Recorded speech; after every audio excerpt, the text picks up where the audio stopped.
Hello, Father Sebastiano. Are you online? Hello, Yes, welcome. yes.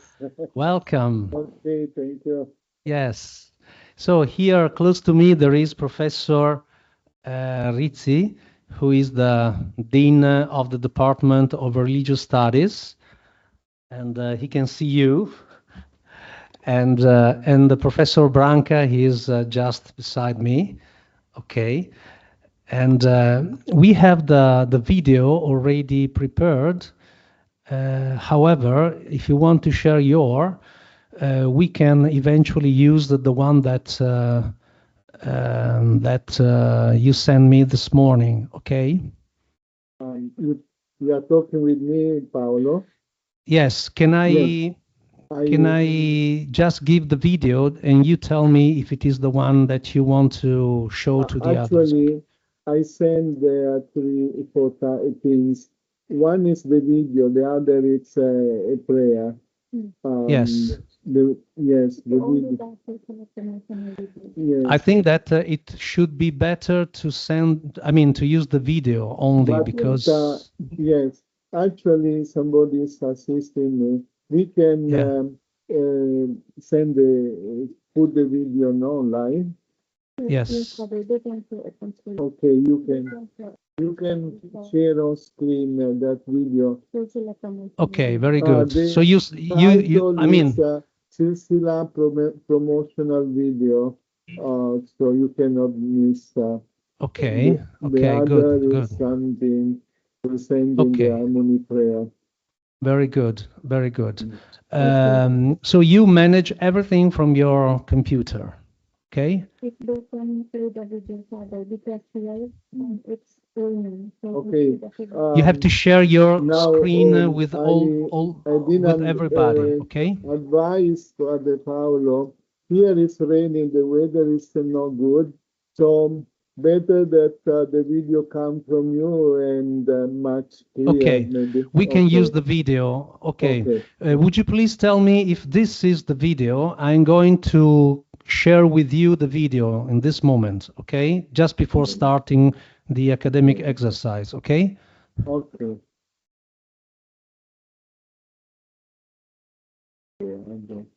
Can you see the image? Yes. Okay. Yeah. Is this video? Yes. Okay, very good, very good. So we can, okay, we can use the video from here, okay? Okay. So that it will be. Later on you put bigger, no, but that is the Yes, video. yes, I can put it bigger. Don't worry. Okay. In big screen, okay? Okay, thank you. Very good indeed. Okay. So now we are all here. If you want to start. Okay, we wait 5 minutes just for seeing if people is coming, okay?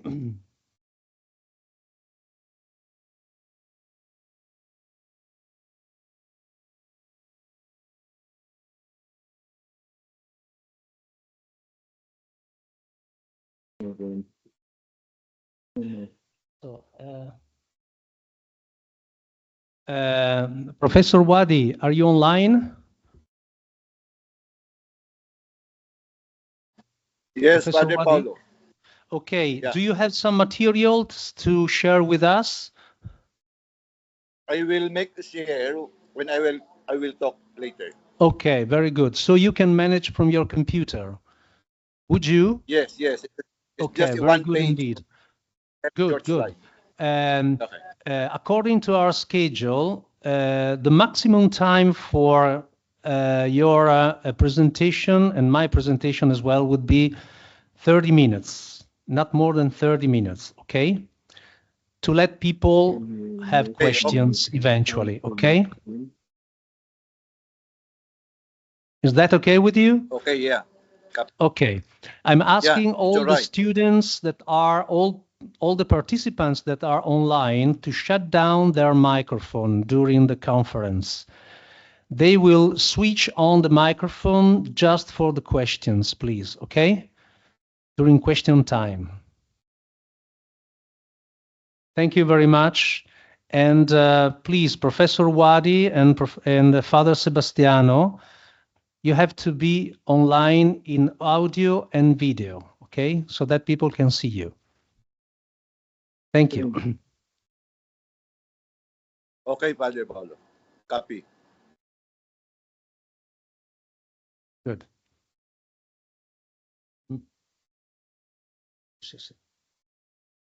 Okay.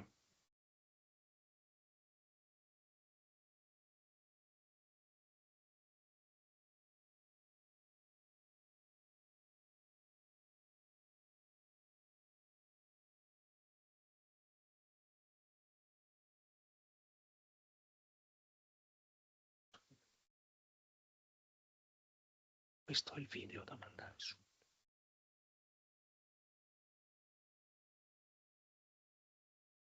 So, welcome to everybody in presence or online.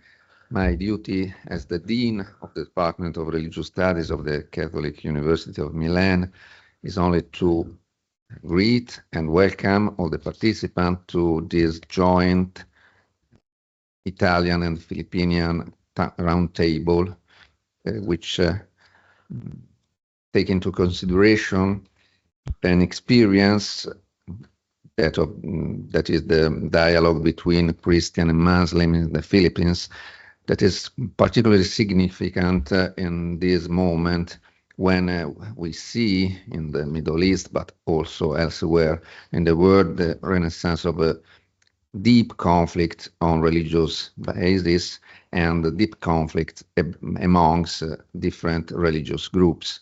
So the experience that the Christian and the Muslims has done in the Philippines is particularly significant because they have found a way in which different religion and different religious experience, tradition, and churches or religious institution has found out a way in which they can live aside one to the others without conflict or overpassing the conflict that in the previous time has signed their experience there.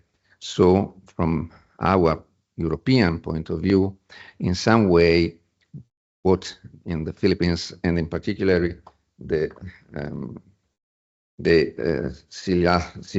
sorry for my pronunciation, Silsillah movement has done there is particularly inspiring for a reflection, academic, but also more entrusted in our religious life and in relation to the interreligious dialogue and in relation to the building of mature and conscious religious identity here in our university and in our country. So welcome to everybody, and I am sure that from this round table it will spring a sort of a new vision also on the situation of the religious dialogue and the Christian communities in the Far East that sometimes is not so well known here in Italy as it would be opportune. Thank you so much, and a good job. Thank you very much, Professor.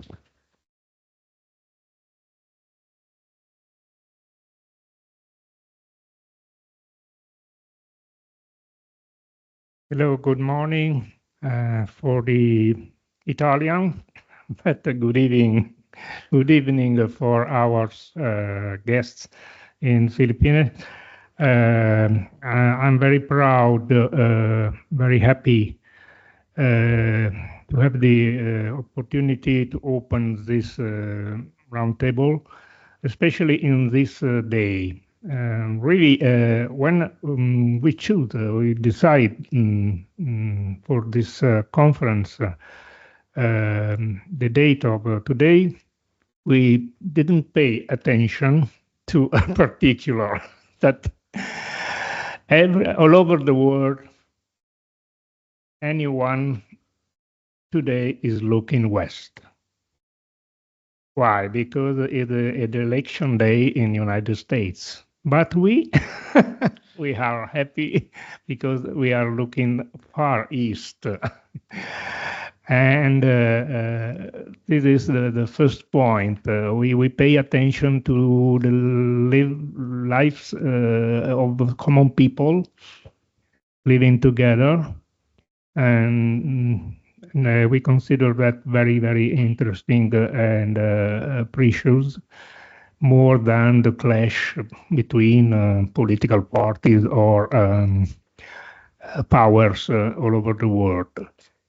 The second point, I'll be very short in this introduction to give you all the sufficient time to speak about your experience and to share it with us. The second point is that we have in Italy a lot of people from your country.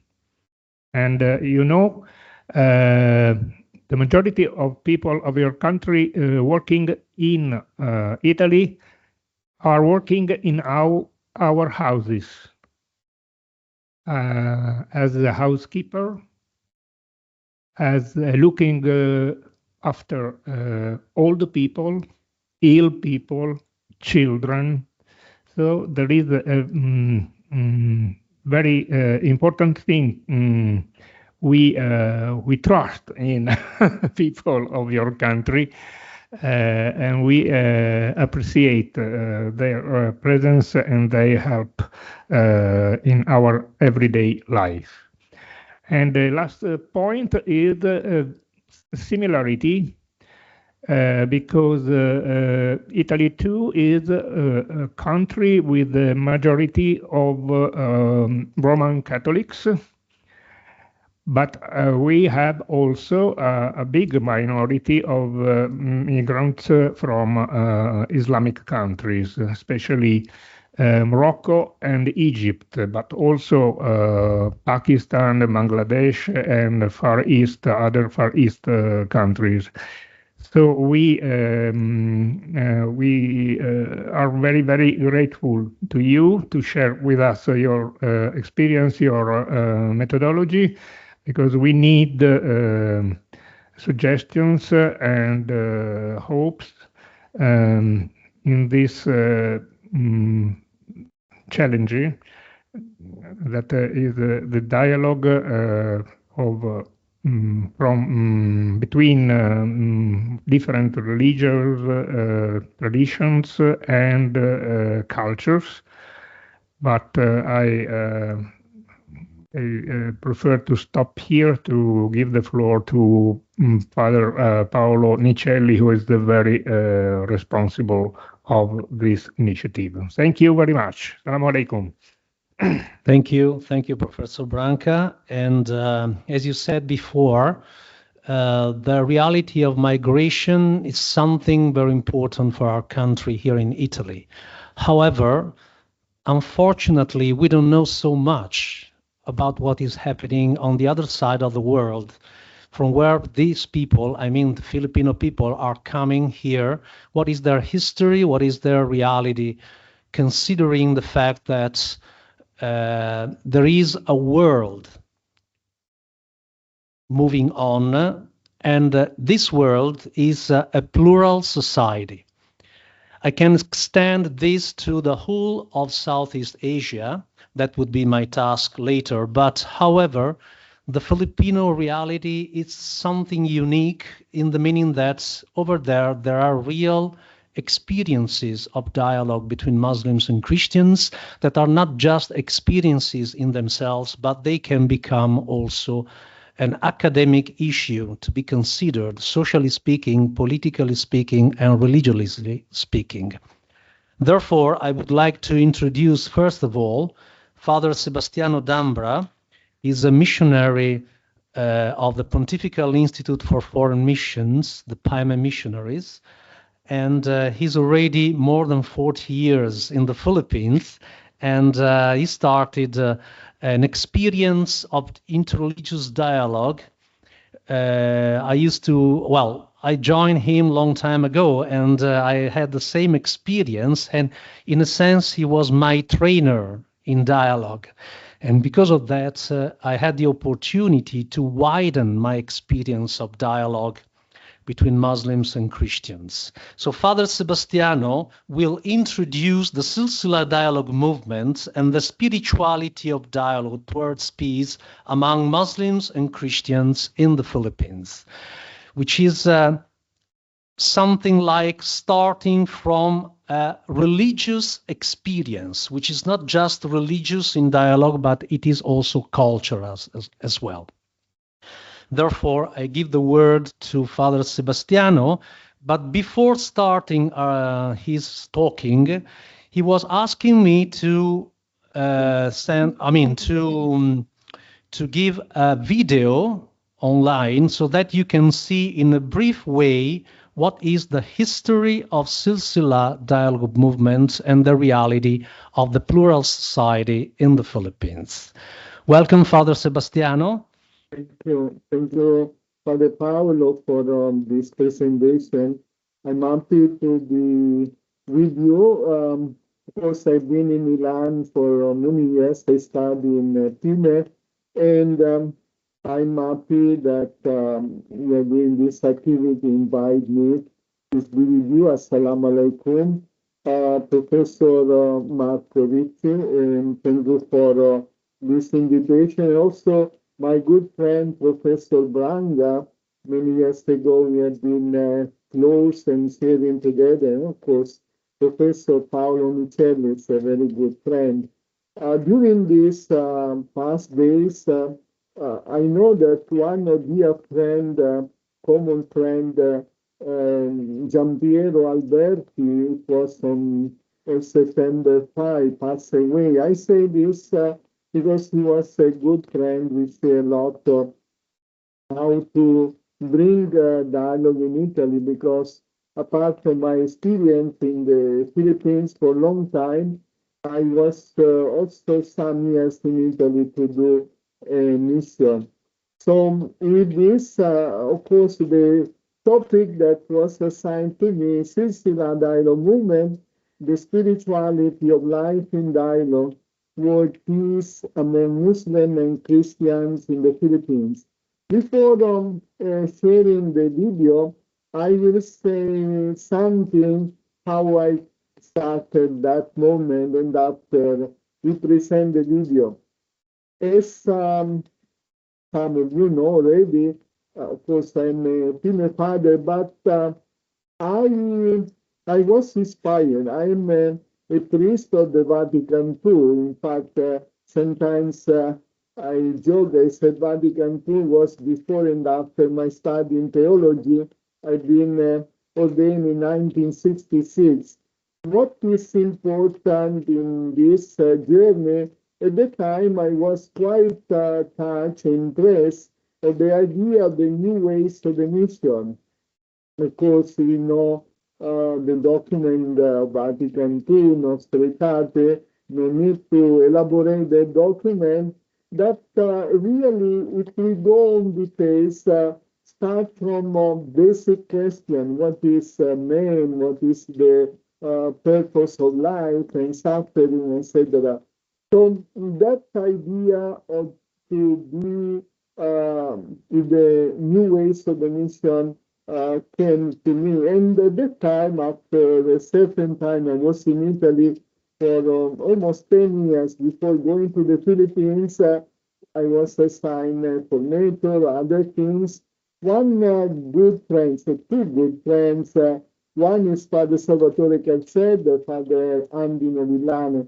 Father Salvatore Calzed went to the mission 1977 with me, and after Father Andino Villano followed.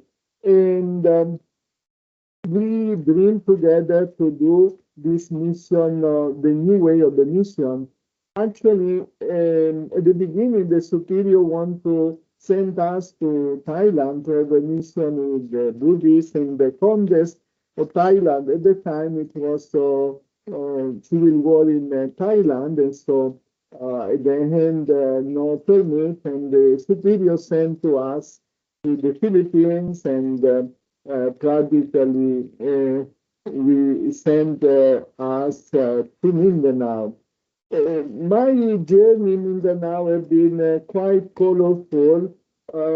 if we consider that in that occasion, in that time, in the history in Mindanao, it was martial law and it was also a complete group called Moro National Liberation Front. And this group were fighting against the government. I was a part of this experience, and soon after I learned the language and all the beginnings, I gave attention to indigenous group before Subanon, and after I decided to give more attention to the Muslim because of the situation. So I became very friend of the Muslim, and actually, I decided to live in a Muslim community. I was the only Christian there. Of course, people were surprised and they tell me militant because they think that every face that is different is from America. No, so I explain. Now I'm Italian. I'm a priest, etc. So in other words, I became friend. They trusted me, and the head of the MNLF commander wanted me to be their negotiator. I challenged myself. I am, I have that spirit of adventure and to try, and so I said, okay, to be with the rebels, it was a very challenging time in the forest with them, facing the military, etc. It was an adventure, almost 2 years. I cannot go on details, but I think that experience was like a starting point of what I start after, because I had a problem with the military. And they ambushed me, and God didn't allow me to be killed, but somebody next to me was killed. So that was the time when the superior said you have to go back to Italy, and I obeyed. It was my first exile to Italy. I say there is also the second time that I present. And in Italy, I had the chance or the determination to deepen my understanding of Islam, and I studied in PISAI, Pontifical Institute for Islamic Arabic Country. Maybe most of you know about this institute, and it was there that I deepen, I appreciate, I start to understand that there is also in Islam the so-called spiritual aspect. Of course, we know that we are so different, Muslim, Christian, in the faith and other things, but the spiritual aspect is something that makes us closer.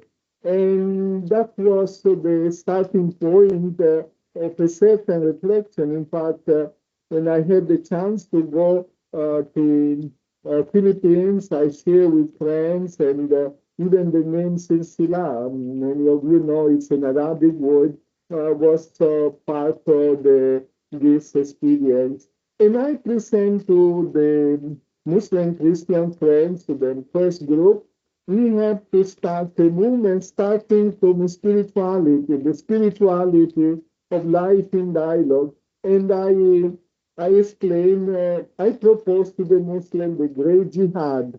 Of course, they ask me what is the great jihad, and I explain an hadith of Prophet Muhammad means the purification of the heart, the struggle inside. And I propose to the Christian the beatitude, this great struggle of journey. So this is the basic point of the spirituality that I propose to the Muslim Christian. And from their time, the Silsillah started in 1984. Now, with this introduction, now the video is a kind of presentation of what we do, maybe 10 minutes to have an idea, and after I continue my sharing. You can present the video, Padre Paolo. Thank you, Sebastiano. Now I'm going to share Please tell me if you can see this image. Yes, now I'm going to widen it. Okay. Sebastiano, can you see the Yes. video? Not yet. Yes, okay. Okay.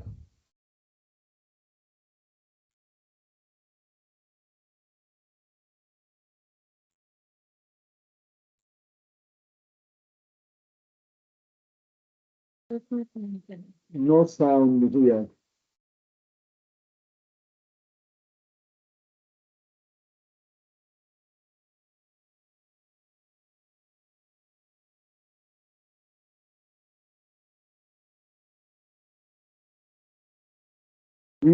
I don't hear the sound, but you.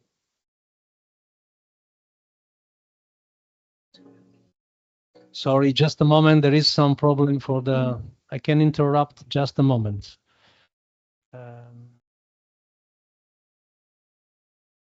Just a moment. You have no sound? Not really for me. I don't know about. Because the problem is that we have a sound here. Okay, never mind. If you have the Eh? sound, you go on Okay. because Just a I know moment, well Professor Wadi. Just a moment, Sebastiano. Professor Wadi, can you hear the sound or not? No, I cannot hear. No. I can just see. You cannot. You cannot hear the sound. We have to call the So technician. never mind for the Paolo because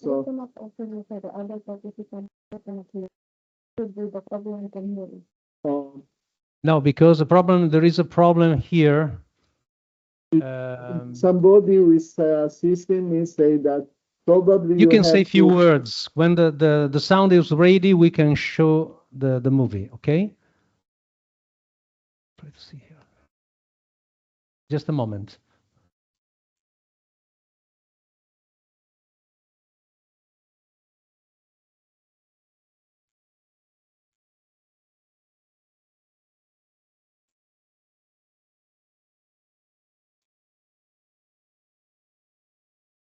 Can you hear the sound, Sebastiano? Not yet.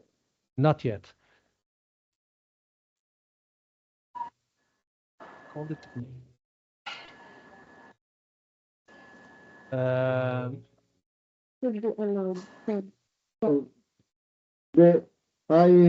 Just a moment, Sebastiano.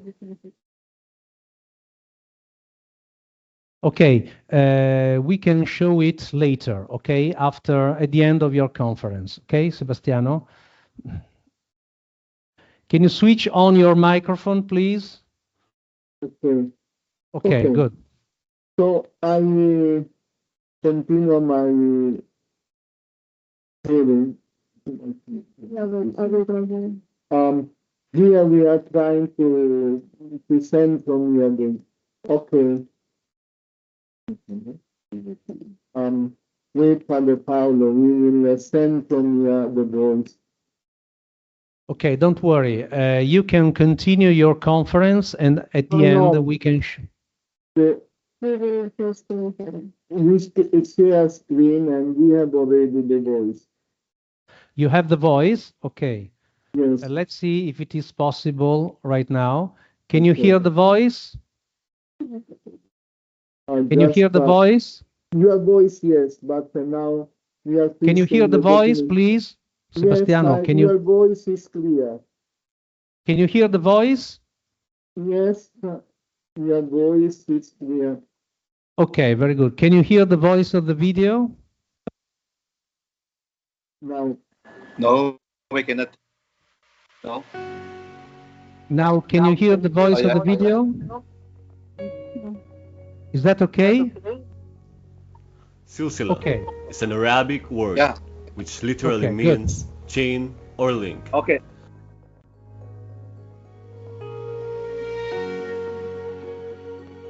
As used by the Sufis or Muslim mystics, it describes a process of attaining an experience of the divine. The same root word is used as the genealogical tree, which implies a spiritual chain of humanity as created by the same God. Silsillah, in the context of the movement, is taken as an inspiring and key concept to describe Muslims Christians, and people of other living faiths who are moving together as one universal family towards a shared vision and mission of dialogue and peace. There are many things that we can do because in reality Silsillah is involved in many things in the line of dialogue with God, ourselves, others and creation. So we think about ecology, about solidarity, but at the end the major effort is formation.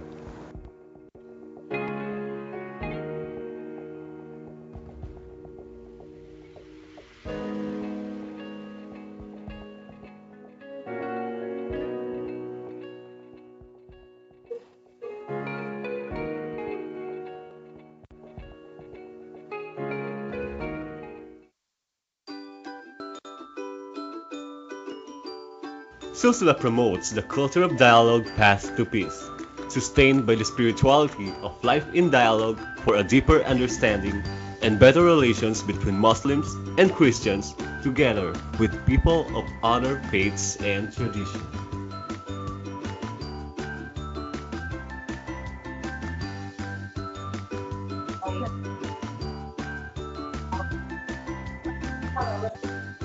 Our vision.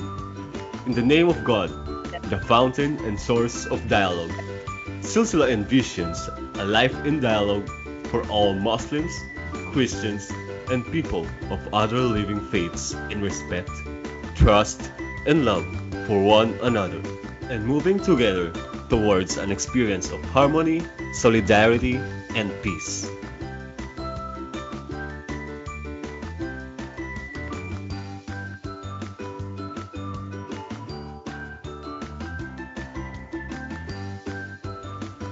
Our mission.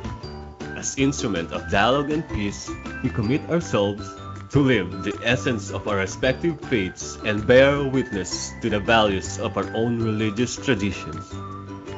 To be in dialogue with all peoples, regardless of culture and faith, promoting a culture of dialogue with particular emphasis on spiritual values.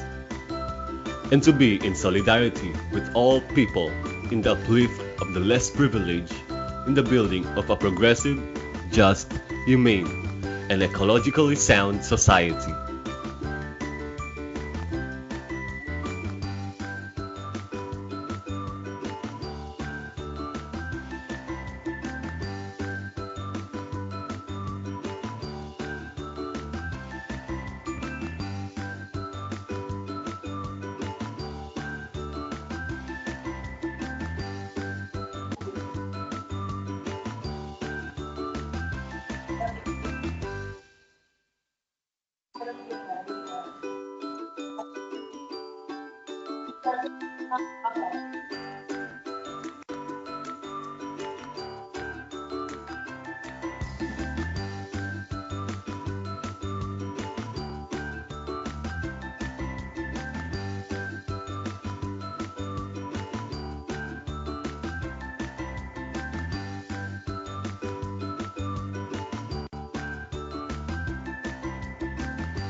Thank you, Sebastiano.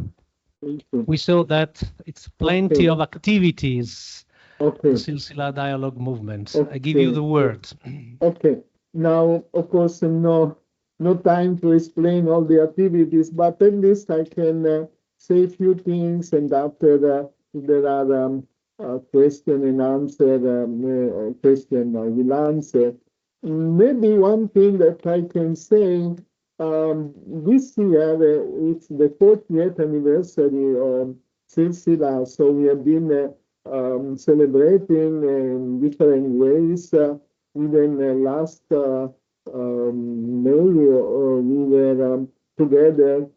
Our Bishop Ambo, its friend, Cardinal Ambo David, was with us. And many other things, messages we received and testimonies. We are preparing a collection, all these things. Now, 40 years are quite an achievement, if we can say. It happened many things during these years. I can say the major point. First of all, when I started Silsillah, initially I called the movement Islamo-Christian Silsillah Dialogue Movement, but after a while I said, yes, although the focus in Mindanao is Islam and Christian, but all religions. So I removed Islam and Christian to give a clear message that is a link, a chain for all in the spirit of dialogue. So that was one step. Another thing that I can say contribute to the development of Silsillah.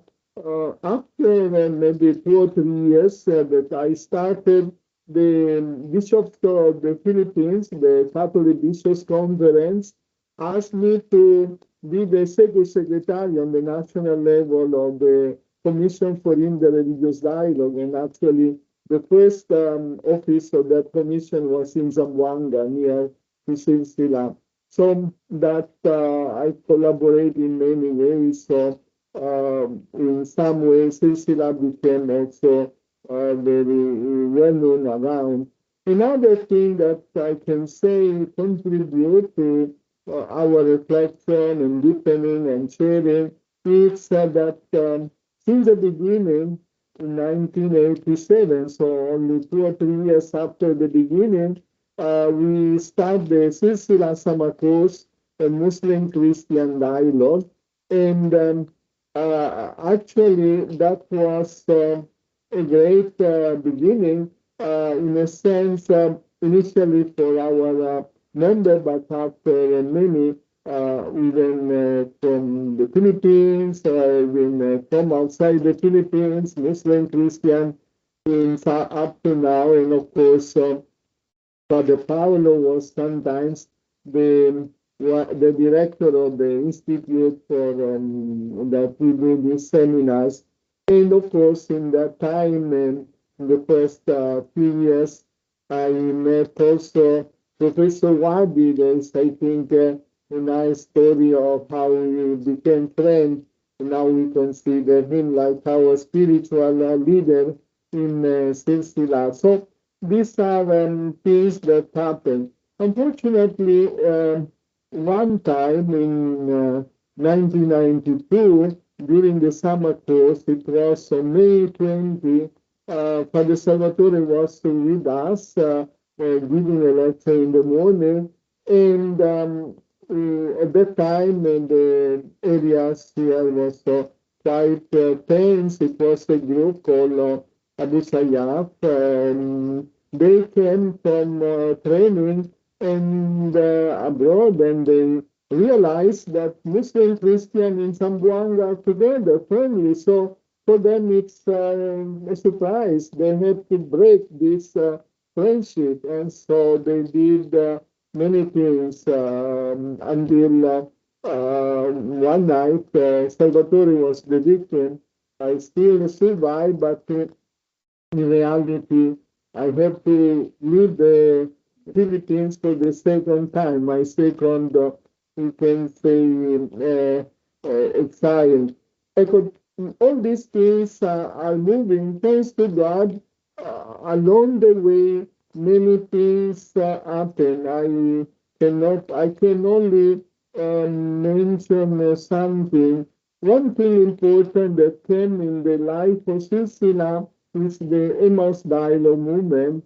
Since the beginning, and thanks to one leader, a young teacher, Amin Dasagno, that now is the president of Silsillah, he started to we reflect together and start a movement that initially was a community, Emmaus Dialogue community. So the idea was how we can, as a Christian Catholic, can live the spirituality of life in dialogue, like a vocation means charism, no?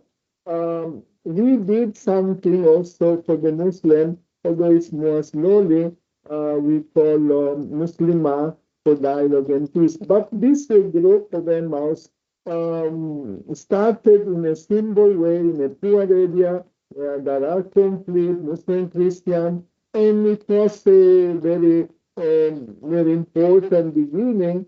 And now this movement is spread all around. We have also other lay consecrated, even married people, priests, sisters, including some bishops, etc. And in this context, 4 years ago, we started the college. We have a place. Of course, Father Paolo know well the place. It's Harmony Village. This Harmony Village is also a very unusual story. It was the place where the Muslim used to hide, and after was donated to us and transformed a village where there is a Muslim prayer house, a Christian prayer house, and other facilities for meeting. And recently we started the college. We call on Emmaus College of Theology, a major in the religious dialogue. It's something unique. Of course, we have the blessing of the Bishops' Conference for others, and we are moving. These are Catholic students, boys and girls, that we prepare them to become leaders, a strong faith, and at the same time in the spirit of dialogue, because in reality, not only in Italy, you have the problem of the Christian losing their faith for the many reasons, even here, although it's Philippines, a Catholic country, the Christians sometimes are moving not properly. So how to be strong leaders and the strong, we can say, in dialogue, because here normally if we are a good, strong Catholic, we say Cattolico cerrado, in a sense, you are cerrado, you are close, you are not so open to dialogue. I can add, and I know that my time is almost finished, I can add that along the years, many things happen.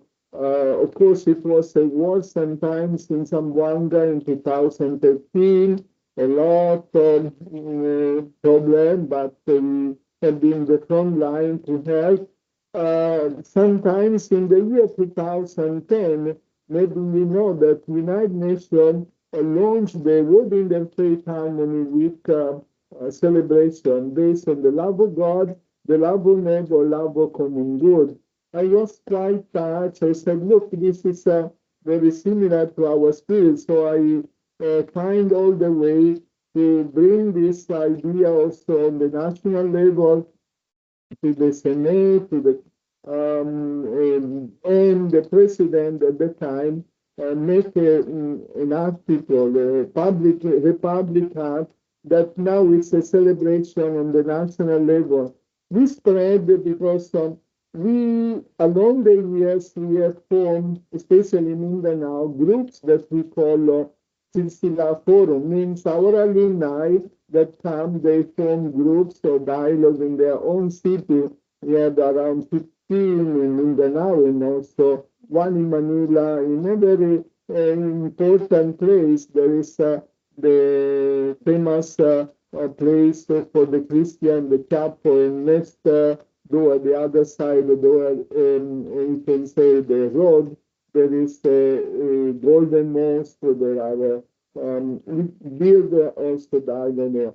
We promote this word in the faith harmony with them.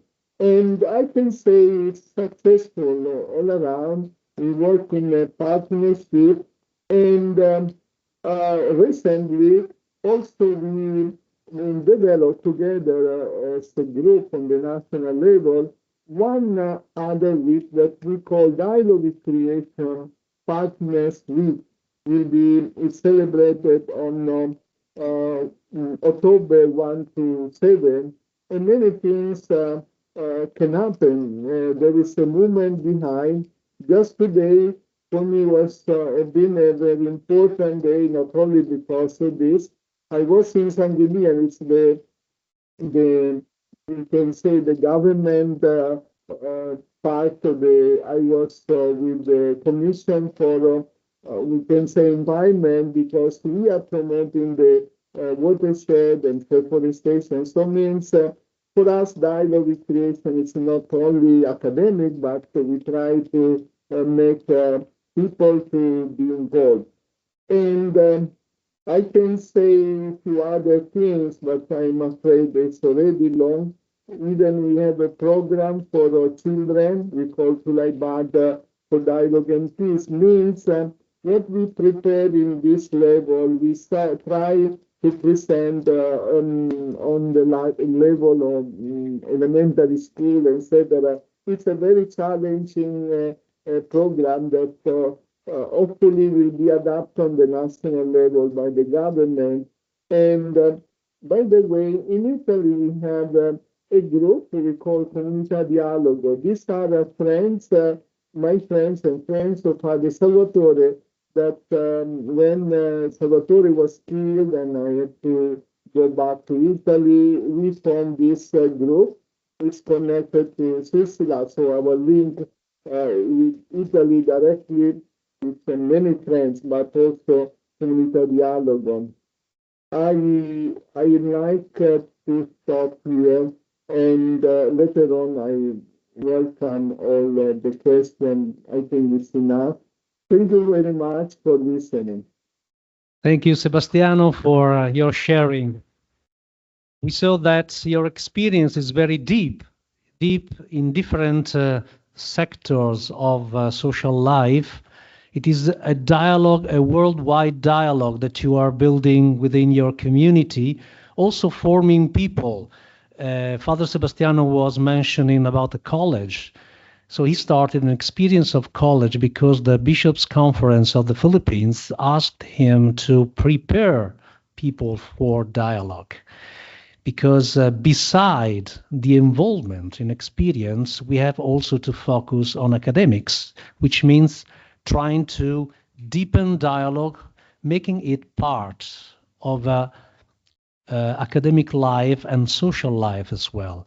It's about of building up an attitude of dialogue for helping Muslims and Christians and even traditional people to stay together and to work together for peace and dialogue as well. Now, I would like to present Professor Wadi. Are you online, Professor Wadi? Yes, Father, I'm online. Okay, welcome, Professor Wadi. Professor Wadi is a very well-known scholar in the Philippines. He's the Dean of the Institute of Social Islamic Studies at the University of the Philippines, UP University in Dilihan. And we met each other a long time ago, and we re-met recently. And I was sharing with him about the importance of developing the attitude of dialogue through academics in the universities. But his speech would be on the religious and political situation of Muslim communities in the Philippines, challenges and for the present and the future time. maybe it would be easier for us to enter a bit the cultural dimension of the Filipino communities if you can help us to have just an overview about how many Muslim groups do we have. Hello? Yeah. Sorry. Would Can you you hear me? switch on your video, please? Yeah, I'm Okay, trying you to. already are sharing with us your. Okay. Can you hear me, Padre Paolo? Yes, I can hear you. I can hear you. Can you hear me? Yeah, Okay. I can hear you. Okay, very good. Can you hear? Yes, we saw that you are sharing with us something. Is that right? Yeah, yeah. Okay. Sorry. Hello? So, Wadi? sorry. I'm sorry. Just a moment, because they have a Baguio on the way, which Screen, hanno un tifone in corso, quindi le immagini sono un po'... sono sotto il tifone. I'm now sharing. I hope you can now see the. Yes, we can see the sharing, the screen sharing, but unfortunately there is no other image than our faces. However, would you please have a talk? Yeah, just leaving aside the slides, talk about okay? Just talk about it and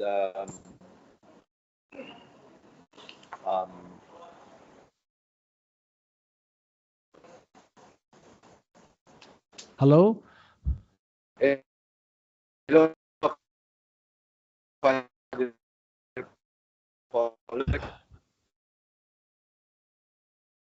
Can you Unfortunately, Wadi, we cannot hear you properly.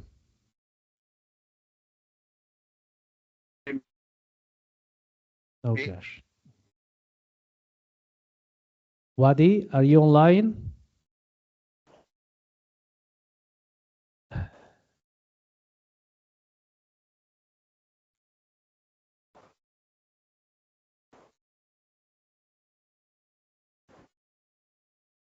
Wadi, are you online?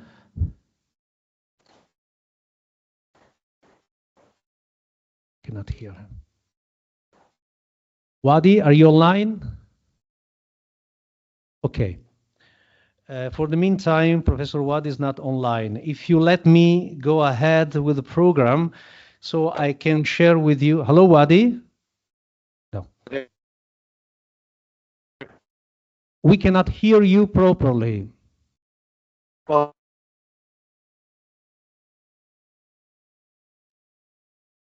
Wadi? Yeah. Can you hear me? Yes, now we can hear you. Please do not use anymore the slides. Just say things by yourself, okay? No. We cannot hear you properly, unfortunately. Can you get off the line and enter again? Okay. So for the meantime, let me say something about another subject. I will anticipate my subject so that we can continue our conference. My task here is to widen a deep what is interreligious dialogue in the so-called Sulu zone. The Sulu zone is exactly a zone that takes the name from the archipelago of Sulu, which is the archipelago starting from Mindanao Island up to Malaysia and Indonesia. I'm talking about North Borneo. in order to understand each other. However, that Sulu zone that used to be considered during the 17th and 18th century, it has been used by scholars in order to indicate the whole of the Malay area down south of the Philippines, which considers also Indonesia, Malaysia, and the south of the Philippines. Therefore, in that area, we know that the most part of the population are Muslims. We have 280,000 Muslims in Indonesia, which is the wider Muslim country in the world. Indonesia is a republic, a federation of states, and it is a democracy right now. It had periods during the 80s and even before of dictatorship with President Suharto. That was the follower president of Sukarno, who is the founder of Indonesia in that sense. However, 280,000 million people. If you consider all the population in North Africa and Middle East countries and even Iran, it doesn't reach that percentage for sure, that number. This means that Islam in Southeast Asia, that is considered is the Islam of frontier, touching the frontier with Christianity, it is really a wider Islamic community. If you add this also to Bangladesh, Pakistan, India as well, which means the Indian subcontinent, and other countries belonging to Southeast Asia, you have a wider presence of Muslims. We consider 1,300,000,000 people in the world belonging to Islam. It's a real wide population. However, Pope Francis went recently to Indonesia in order to give a message of peace and reconciliation to whether Muslims and Christians over there. It was September the 5th, 2024, where in the mosque of the Istiqlal Mosque in Jakarta, Indonesia, he led a speech at the presence of the great Imam. His name is for sure, just a moment. His name is the Grand Imam Nasruddin Umar. In that occasion, whether the great Imam and the Pope were giving a common message in which actually they were focusing on two main aspects, two main issues. The first one was regarding the climate changes that are very much affecting weather policies in the states and also politics and economic life, but also religious life itself. The second aspect was about fundamentalism in religion, which is religious fundamentalism. And the two aspects are very much affecting not only Southeast Asia, but elsewhere in the world. However, in Southeast Asia, mostly even in Indonesia, we can say, and in Malaysia and the Philippines, we had a history of fundamentalistic approach to religion, which was terrible for local population and even for the Sulu zone as well. So practically in the documents, the Pope is using a metaphoric image. There is a highway between the Istiklal Mosque and the so-called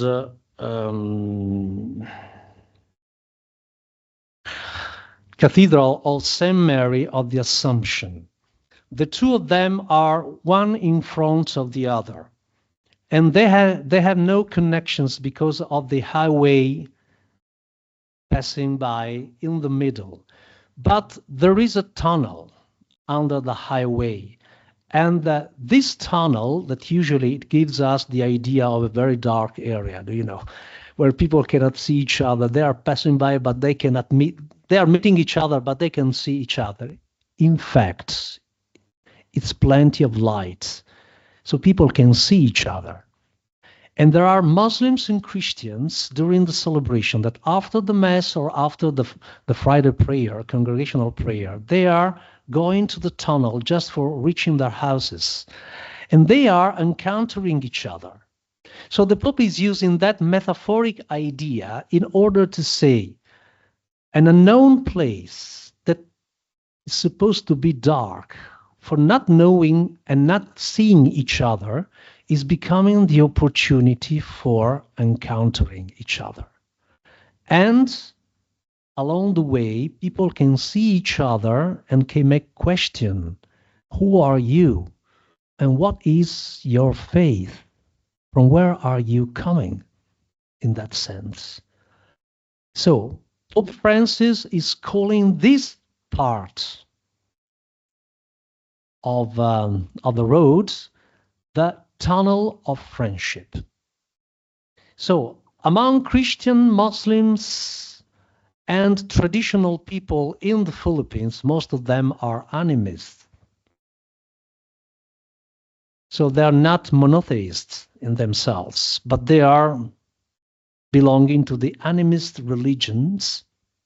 They are meeting each other, and they can establish friendship of mutual respect through the encounter of different faiths, which is the reality of the Indonesian state, which is based on a plural society focusing on different religions and recognizing all beliefs of those religions.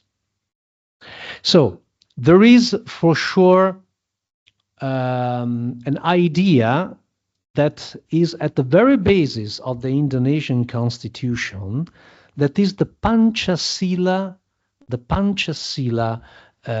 we call it ideology. There are 5 pillars within Pancasila. So if you let me just see a moment. Okay. The Pancasila are 5 principles that are very much going around the first principle. The first principle is talking about the whole one God, which is considered by whether Muslims and Christians, of course, the monotheistic God. As for traditional people, they have an idea of having an higher reality, which is creating harmony in the world. And the name is Tuman. Tuman is the God that is based on energy, which is balancing the opposites. The positive energy and the negative energy are encountering together, and they are supporting that balance within the society for creating equality and justice. So that principle is the real pillar around which all the other principles relating to politics, economics, and cultural issues are moving by themselves. For instance, the social participation of people, which is another pillar, to political life and cultural life, according to their own belonging, is becoming another issue which is based on the Gotong Royong. Gotong Royong is solidarity. it is an old word in Bahasa Malaysia, in Bahasa Indonesia, sorry, that is recalling the solidarity dimension of looking at the other not as an enemy, but as an opportunity to encounter for creating harmony within the society. In Islamic reality, we have something like this in a movement that is promoting dialogue at an academic level, that is the Muhammadiyah. The Muhammadiyah movement in Indonesia is very strong because they have universities in which they are calling even teachers coming from Christianity to teach Christian teachings and Islamic teaching as well. So Muslim scholars and Christian scholars are gathering together in order to share about insights belonging to their own faith. This is because participation to the social dimension of life is becoming fundamental for building up a serene and concrete society based on equality and on balance. So, Pope Francis was underlining this as an opportunity to be given to all in Southeast Asia and in the world. In a moment where we are facing conflicts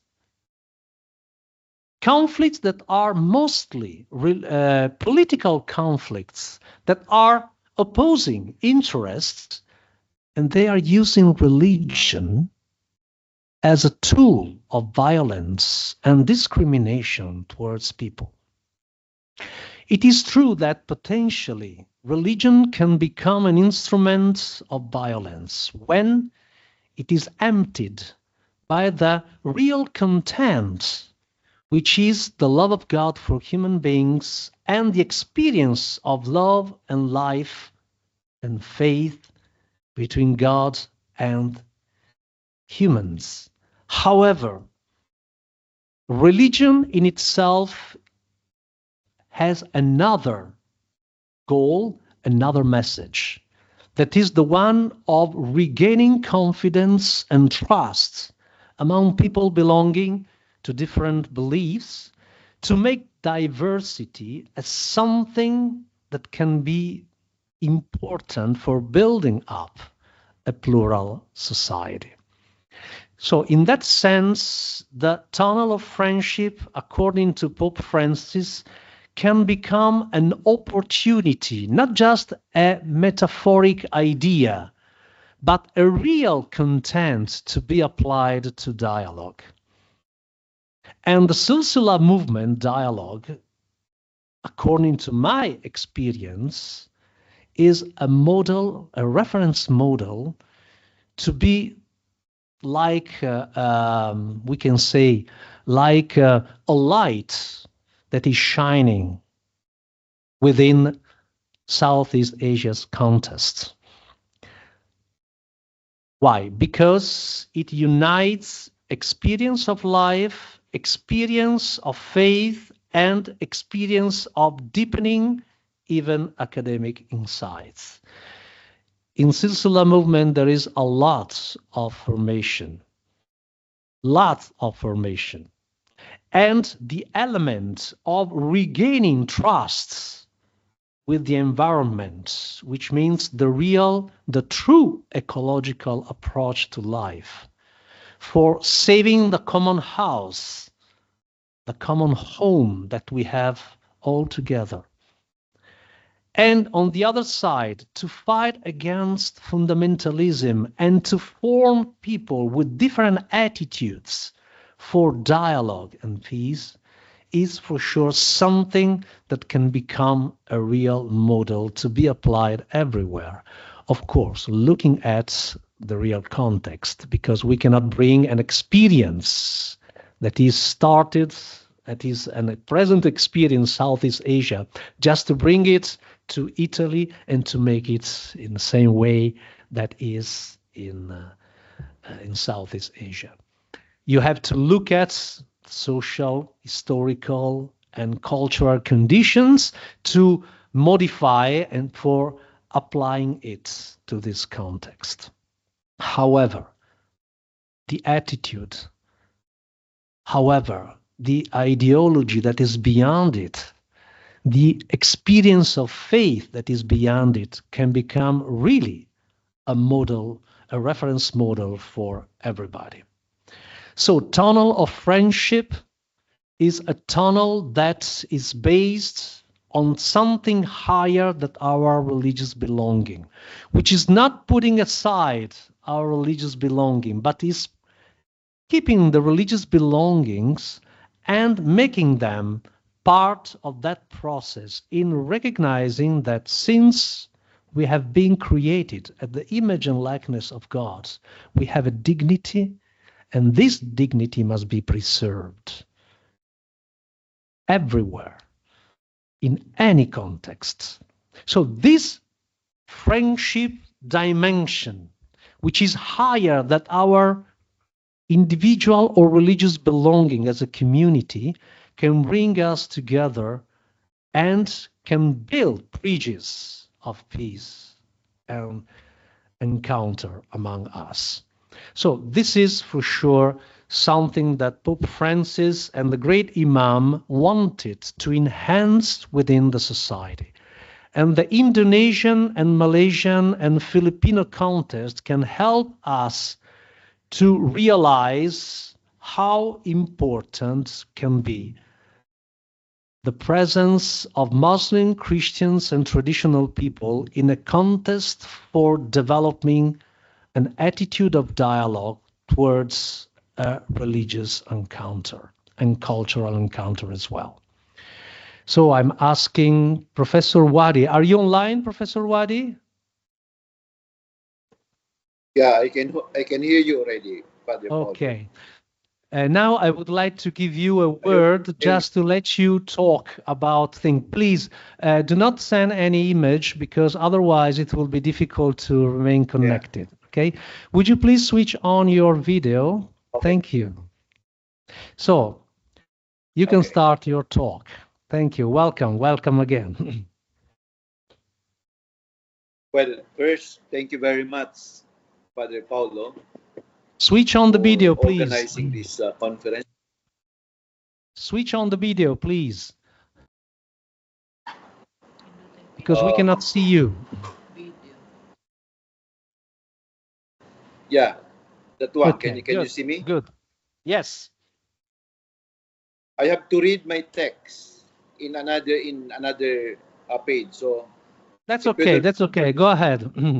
If you don't mind, just no problem. I just close my video, then start the presentation. Okay. Okay. Thank you very much, Padre Paolo, for bringing us together in this conference. Also, thank you to Professor Branca for the introduction and his short presentation. Also with Father Sebastiano, we hear the presentation of Padre Sebastiano, and we could attest to the contribution of Silsillah dialogue movement in the Philippines, particularly in Mindanao and Sulu Archipelago. Now, Father Paolo asked me to talk about the political and religious situation in the Philippines, realities and challenges. I thought this is a very big topic.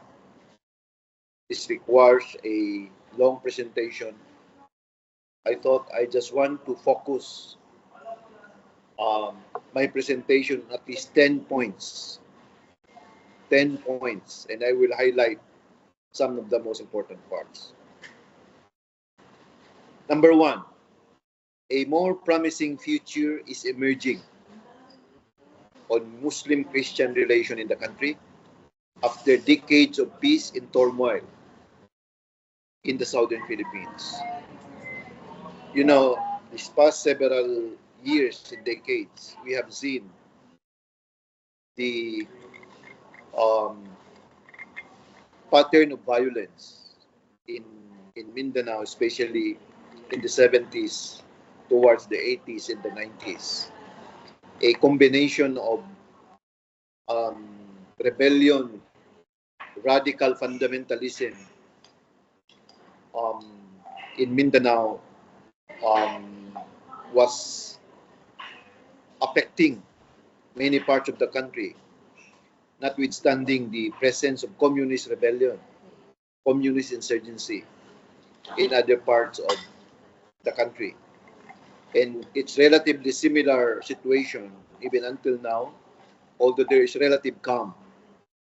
There is relative calm in many of these areas.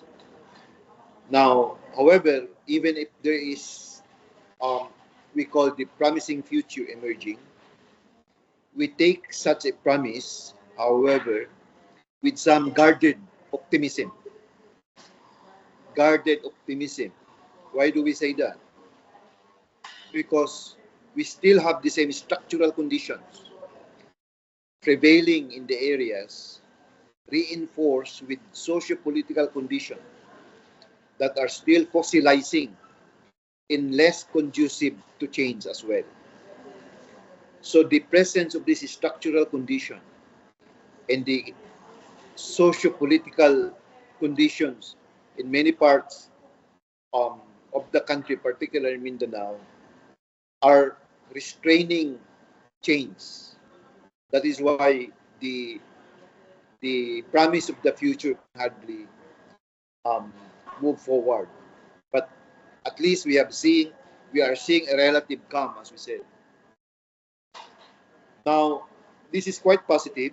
This relative calm and the promise of the future is quite positive, because all of this would show the emergence of what we call cultural pluralism that is showing as Muslims generally from Mindanao and the Sulu archipelago and moving to many parts of the country, while the Philippine government is becoming more accommodating, while engaged in decentralizing power through enhanced political and financial autonomy to the region.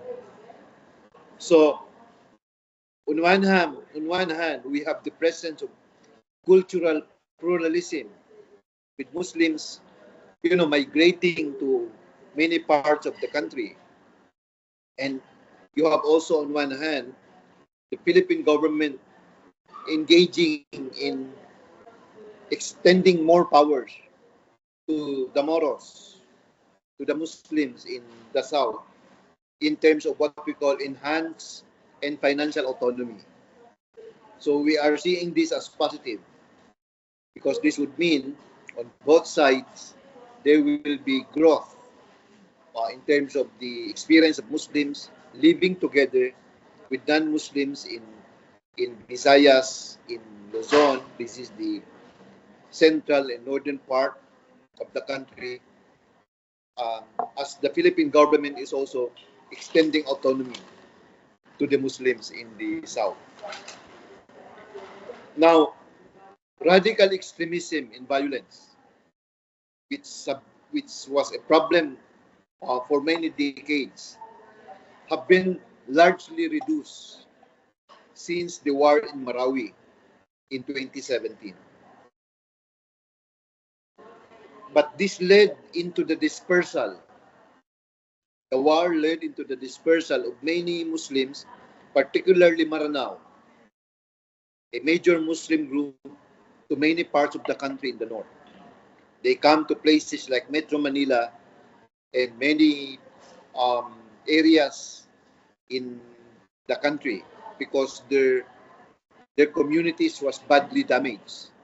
So these are the effect of the war, particularly in Marawi in the 2017. In the case of another group, the Maguindanaon group, another Muslim tribe, mainly in central Mindanao, they congregate more around the BARM, the new autonomous region in Muslim Mindanao. So, because they already have secured the BARM, so the Maguindanao are more limited in their presence, particularly in that part of Mindanao. Another group like the Tausug and the Sama and the Yakans. The Tausug are people of Sulu. The Sama are people of Tawi-Tawi in southern part of the country. The Yakan, also the people of Basilan. They are now spreading to many parts of Western Mindanao, including Zamboanga, the region of Zamboanga, where Padre Sebastiano and his Silsillah dialogue movement is located. So they are now spreading from mainly Muslim areas that live in areas like Zamboanga City, and sometimes there can be problems in terms of ethnic relation, because sometimes the Chabacanos, the Zamboangueños, felt that their areas are being replaced with another group, mainly Muslims from Sulu and other areas. So there is a feeling of animosity, silent animosity, if we may, in that part of Mindanao. That is why a movement like Silsillah is important, because this can help in the increasing of dialogue between Chabacanos, who are mostly Christians and Catholic, with that of the Muslims coming from different parts of the Sulu areas. And the same groups also, the Tausug, Sama, and Yakan, are also making their presence in Sabah, in Malaysia, and to some extent Indonesia. So here you have two opposite directions of migration.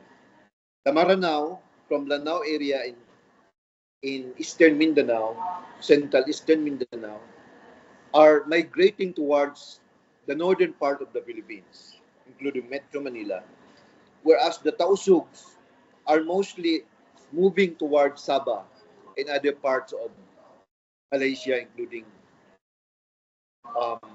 Indonesia.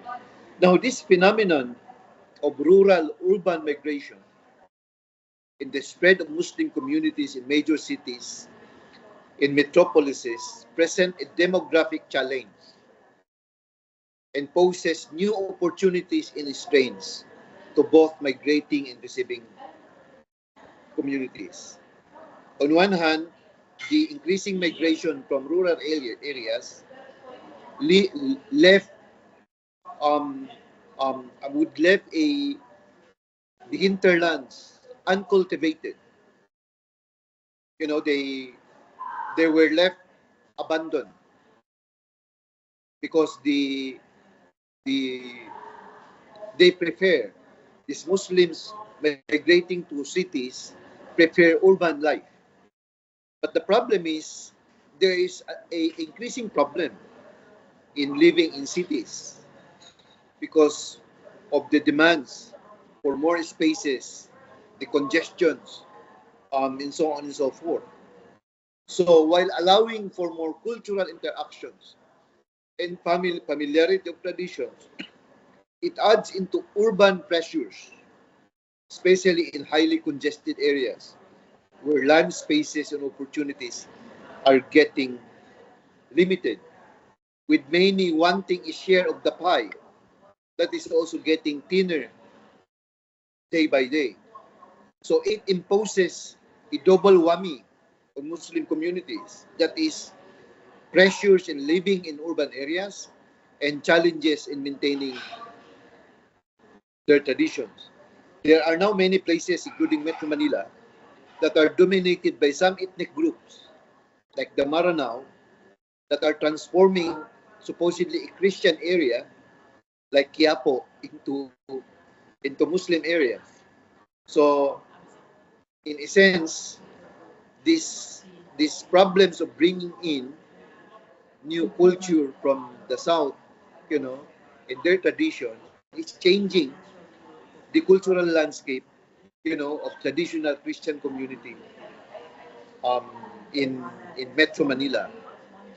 Why? Because there is this desire to maintain their traditions, even if they are in urban areas. The problem is, this creates certain questions from majority Filipinos, impressing that why are they changing the traditional landscape of places like Metro Manila and others.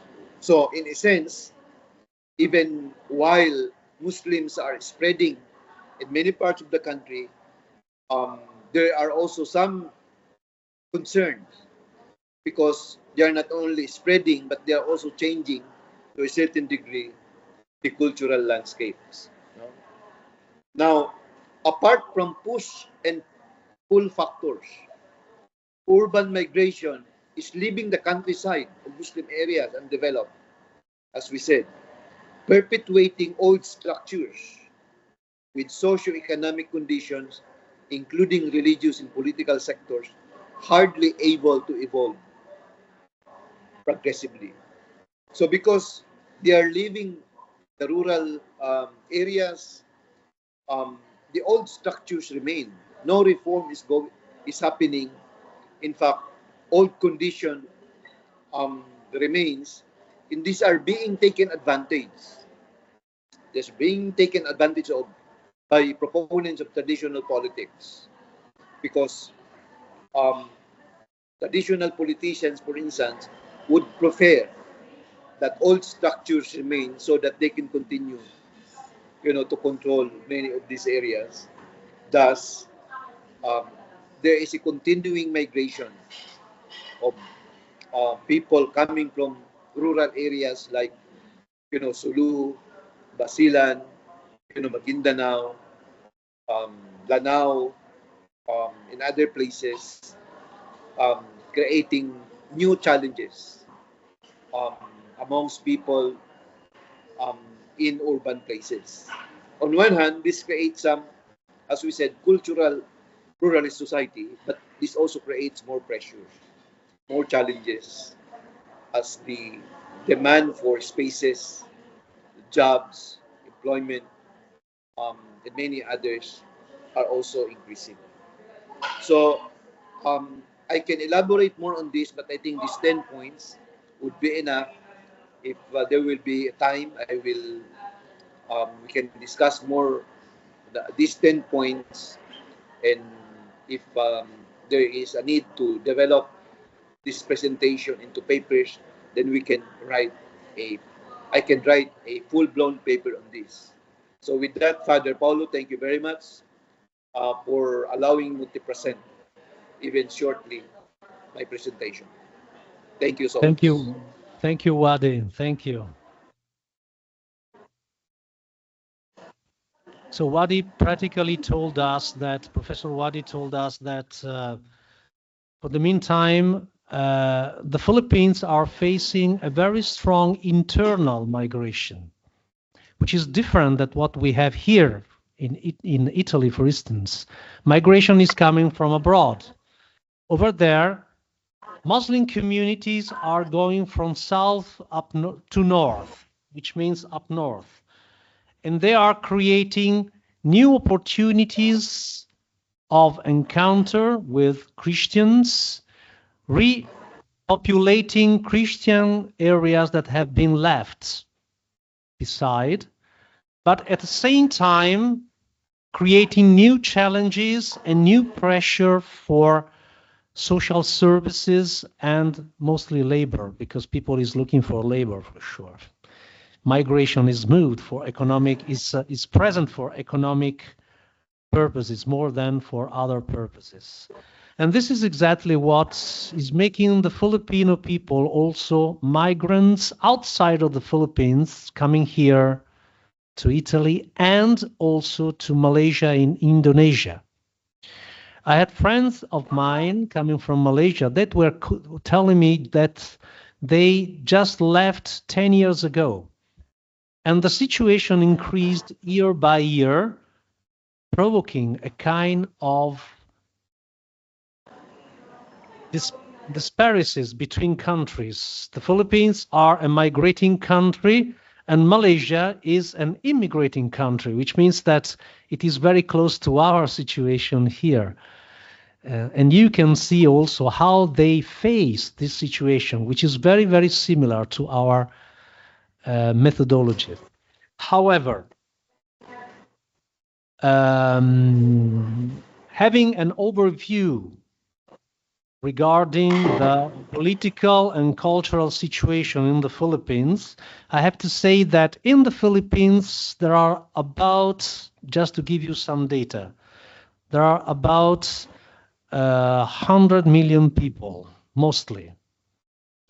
And the 7% of this population is mainly Muslim. So it is not so big, but it is very, very present as a sign within the society. There are at least 38 Muslim groups in Mindanao. And Wadi, for sure, can tell me you are belonging to the Tausug movement, to the South Tausug group, which is one of the most important group. The one that you mentioned is the Maranao group, another group, and the Maguindanao group is the third group. These are people belonging to 3 sultanates that are still alive in the Philippines. They have their own sultans and the Ruma Bicara, we say, which means the sultan's community. And they are acting as a moral institutions, but even with some political recognition. Professor Wadi was talking about autonomous regions. That was a real part of the settlement, political settlements of the Filipino reality. Now I would like to open a forum for those who want to make questions. I see that there are people online and even here in the room. For those who are here in the room, please come over and you can make your question in the microphone so that everybody can hear you, okay? And for the others, they can switch on their microphone and just make the question and switch off again, okay? Please, Professor Wadi, Father Sebastiano, and myself are available to receive questions.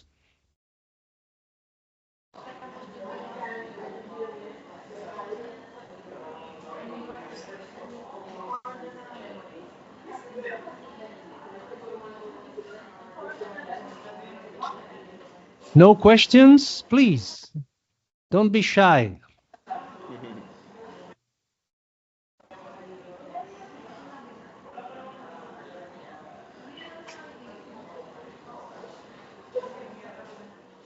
For sure, I have a question regarding Professor Wadi. Maybe he can explain us something about this internal migration, probably deepen more about the urban reality of this migration. Maybe keeping some example, for instance, Zamboanga City, how Zamboanga City that was about 30,000 people as a population became almost 1 million people right now. Yeah. So, Father Paolo, are you asking me? I think Father Sebastiano Yes. is better. Well, the two of Sugar you, because you know very well. Maybe Father Sebastiano can be the first. Thank you.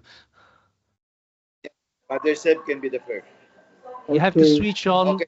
Okay. Okay. I was joking. You know, 30,000, 300,000. Now we are more than 1 million. It's true. For all the program of migration, and not only Muslim, but there are the so-called Visayas. It come from different regions. This create quite a big change in Zamboanga. I've been in Zamboanga for 40 years or more. I see how it was at the beginning. It was more Tabatano. In fact, we have here a language, Tabatano. We talk the language, but there are many Visaya and Tausug. So we have to manage with different languages, although sometimes for meetings, English still is useful, and the national language is Filipino, Tagalog.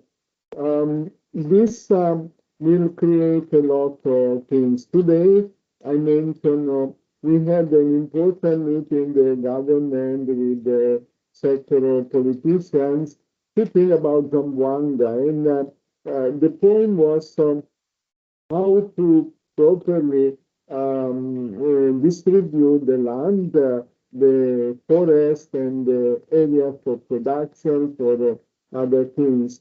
Of course, there is also the context of, we can say, a relation. Maybe before, when I arrived, there was strong feeling, even messages, the Christian against the Muslim, now the Muslim against the Christian, because what Professor Wadi said, it was a time of conflict. We had the martial law, we had all this group of revolution, so create. Now it's better, but in the deeper part of the heart of the Muslim, there is a certain perception of the Christian and vice versa. So we have to work not only in the external aspect, but internal. So because we cannot create a society only appearance, just to say yes, we are friends, we have dialogue in some occasion, but still. And we know that takes a long process. Sometimes I say to friends, long ago when I started Silsillah, I was a bishop. Bishop Tutur was a man of dialogue, was in Marawi, and he was so close, he appreciated what I did, and he said to me, Sebastiano, go on with Silsillah, but you remember, this is a journey of 100 years. And at that time, I was not really convinced. I said, why 100 years? We want to achieve things very soon. I can say today, after 40 years, maybe Bishop Tutu was right, because although external animosity is less, but the deeper part, so we have to work on the direction. Yes, I can say to other things, but I'll stop here. Professor Wadi, can you say something about Manila, maybe? Hello, Wadi, are you online? Yeah. Yeah, that's almost this. It's the same case with Zamboanga, as mentioned by Padre Sebastiano, that is being subjected to migration from the provinces, island provinces, from Sulu, from Basilan, and Tawi-Tawi. And on one hand, there's also the group of Visayans coming into Zamboanga, so making the Chabacanos minority, small minority. So this silent sense of animosity, I think, is there.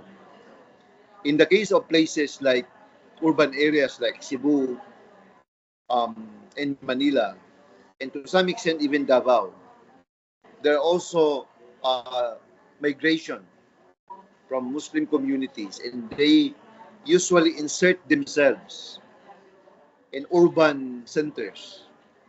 In the case of Quiapo, I'm very much familiar with that area. I used to go there in the 1980s, the 90s, 2000.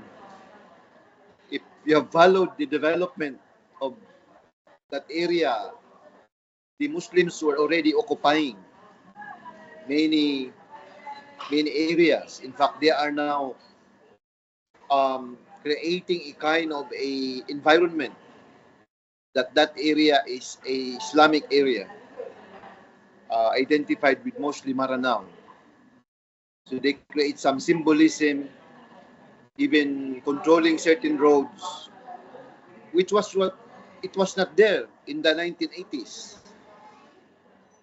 So this, as I said earlier, changed the traditional landscape of supposedly Christian areas because they are coming in gradually and imposing their own cultural traditions in the area. But at least in this place, the situation has not been translated into violence or creating some kind of animosity or problems.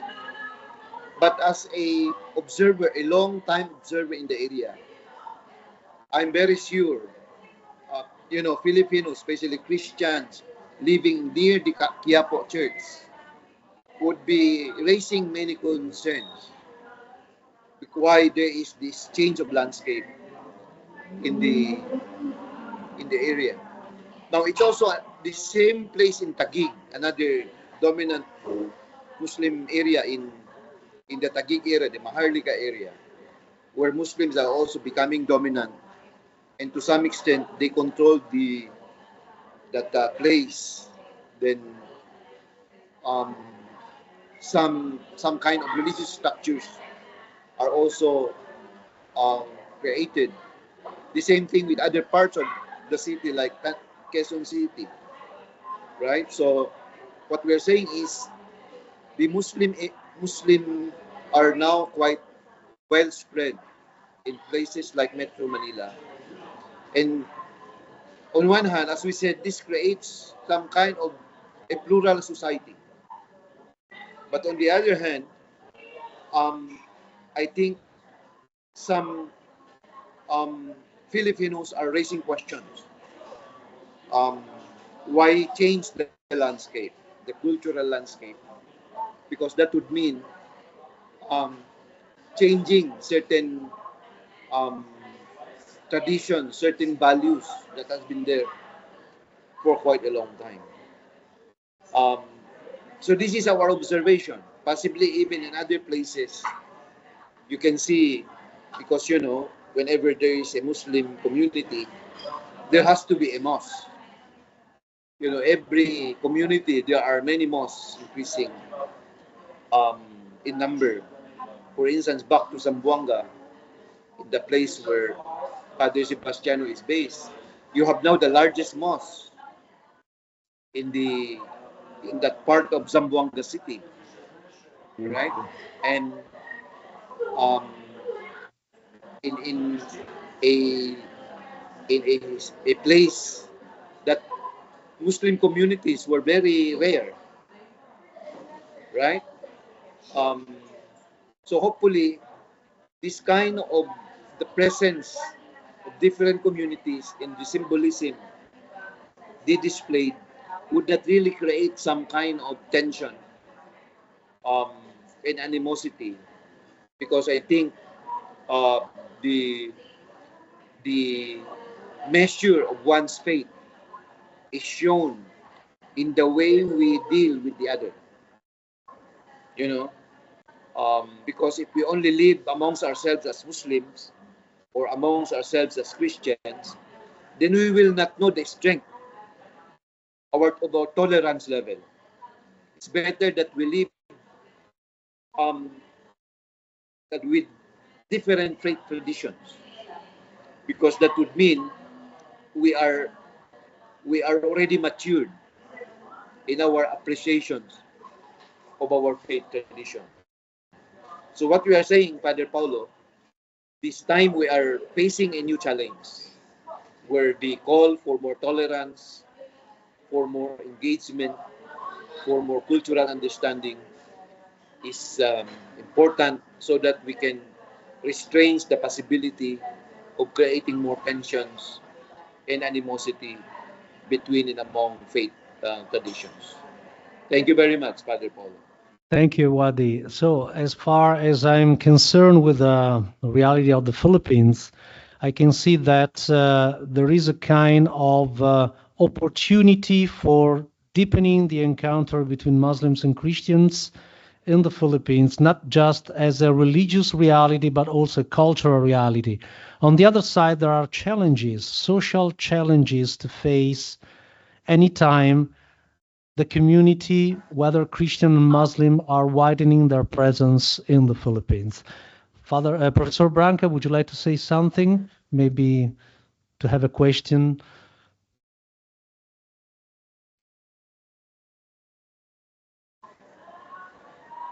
Thank you.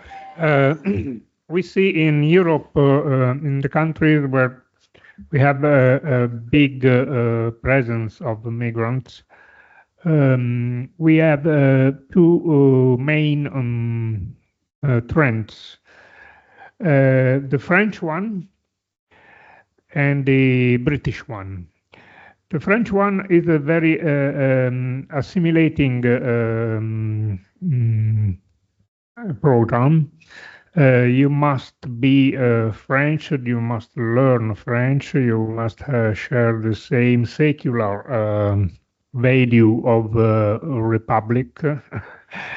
But at the same time, you live in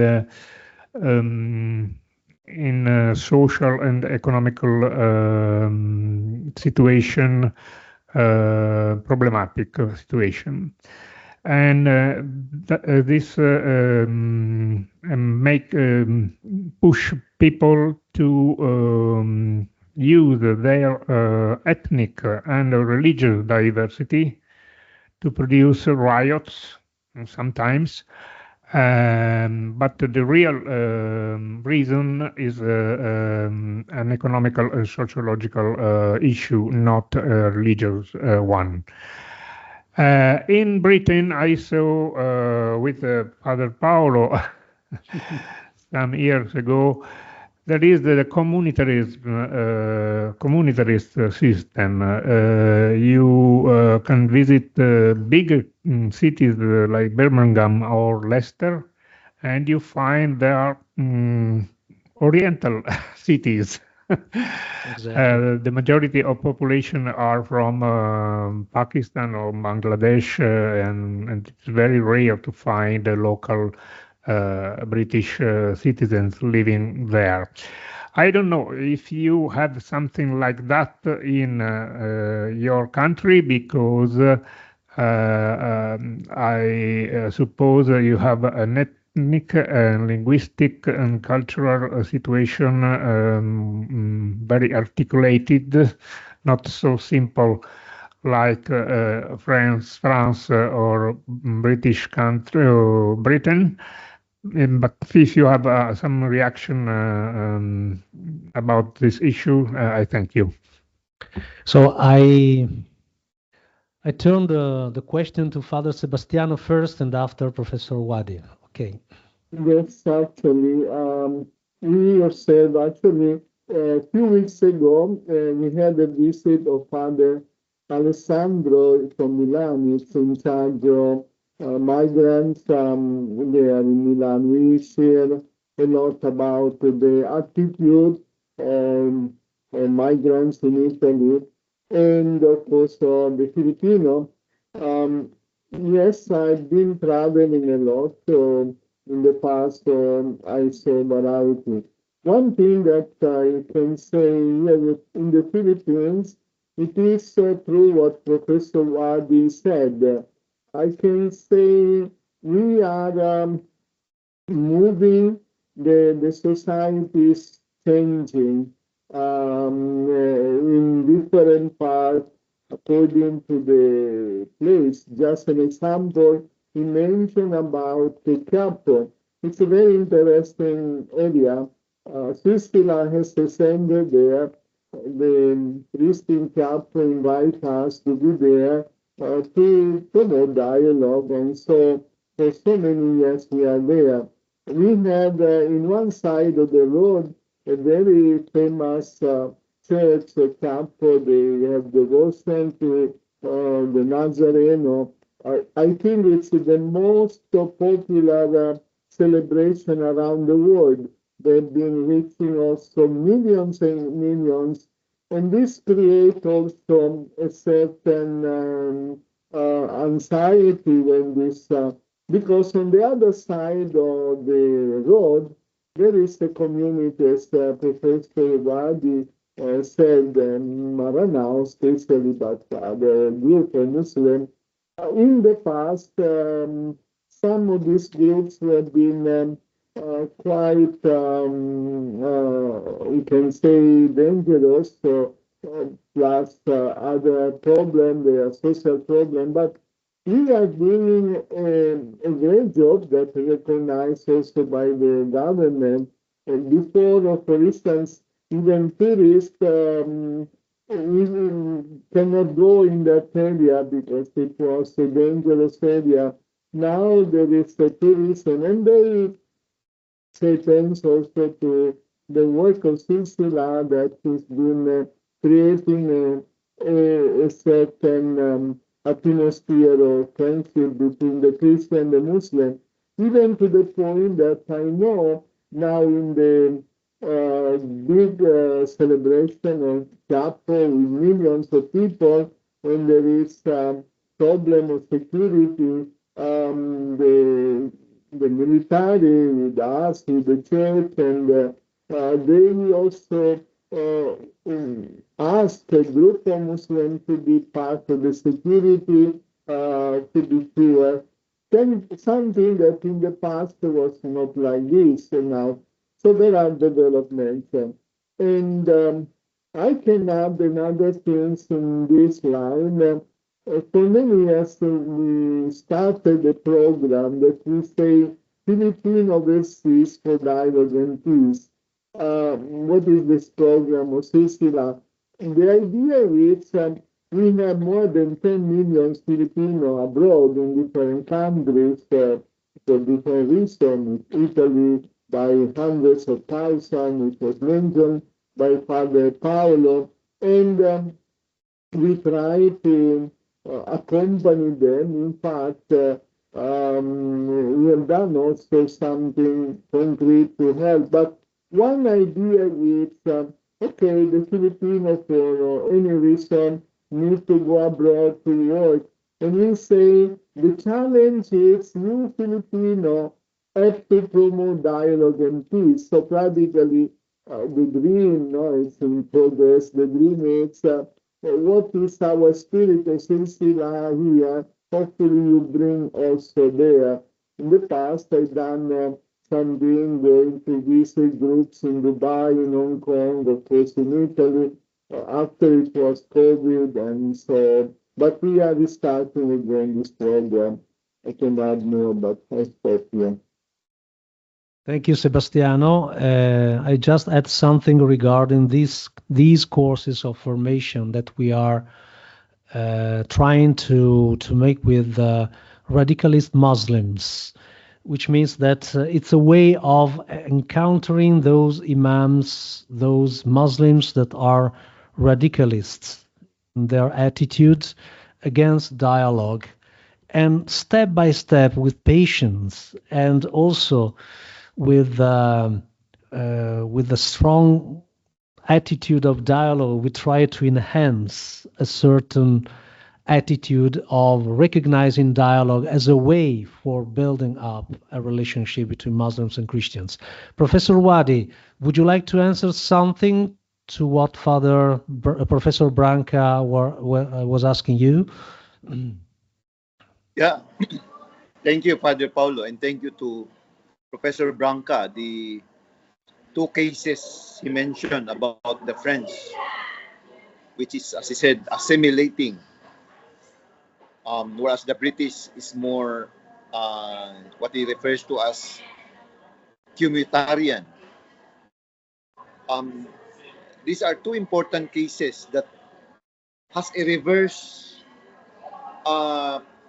presence in the case of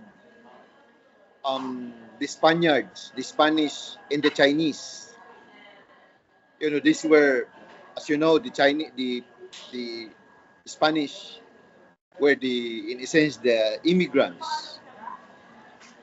Earlier, they were the Chinese, but they dominated the natives to the extent that there were intermarriages and the children will become the so-called mestizos, right? In the case of the Spanish, they became the so-called alta de sociedad, as you know, right? and the Chinese, eventually they became richer and richer, right? Dominating the natives, including their business. So this is a case of, I think, the reverse of what happened to Britain in France, where supposedly Muslim migrants or African migrants assimilated into French society, but in a sense they do not necessarily change, right, the socio-political and cultural landscape of France, because they remain as outsiders. Although there can be intermarriages, but they are remains distinct, and they are not capable of changing the cultural landscape of France, except for when they become like symbolic in their presentation of Islam, and the secular tradition is affected. So the French government would react very, very strongly.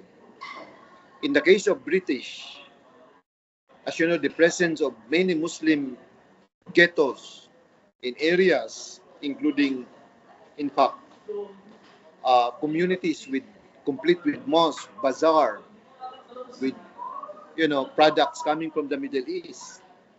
There was even a joke one time. He said he came to Britain, to London, fully aware that the residents are mostly British. Now when he returns lately, he was surprised to see that London is becoming like an Islamic city in certain parts.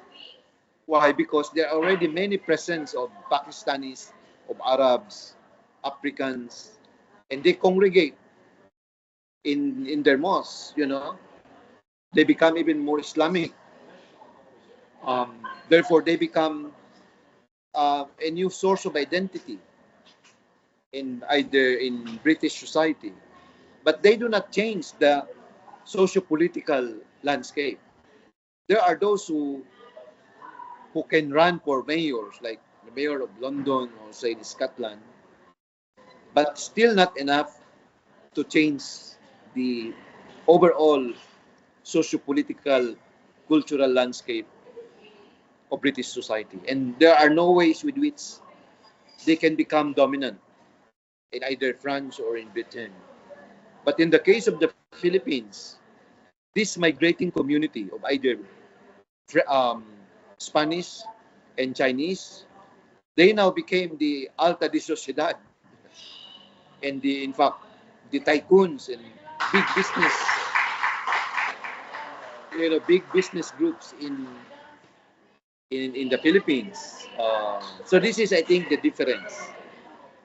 What I call the reverse with what happened in Britain and France, relative to what happened in the Philippines with that of the Spaniards and the Chinese. So thank you, Professor Thank you, Branca. Wadi. I would like to invite here Dr. Cuciniello, Antonio Cuciniello. He's a researcher from the Department of Religious Studies of the Catholic University. He has a question for sure.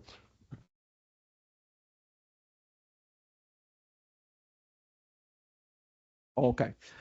First of all, many thanks for your inspiring speeches. As an Islamologist, I'm not only interested in classic Islamic issues, but also in contemporary ones.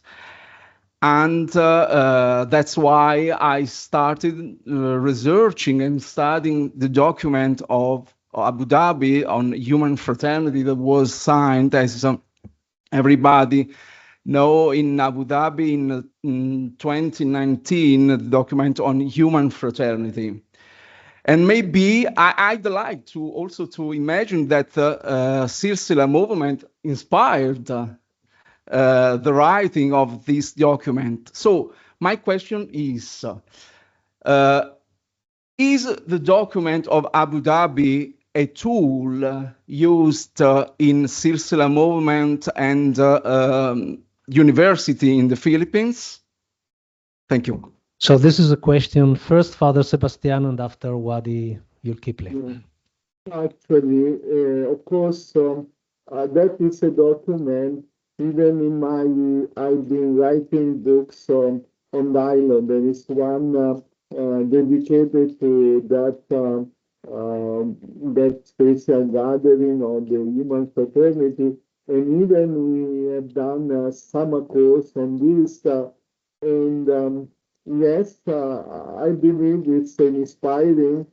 Even reading that document, I find the language it's closer to the Silsillah because talking about the cultural dialogue, things that we started long ago. I say this because in the Philippines, normally people talk about the culture of peace, but my perception is that when we talk about the culture of peace here, it's because we have in the back of our mind that it's a conflict, so we need peace.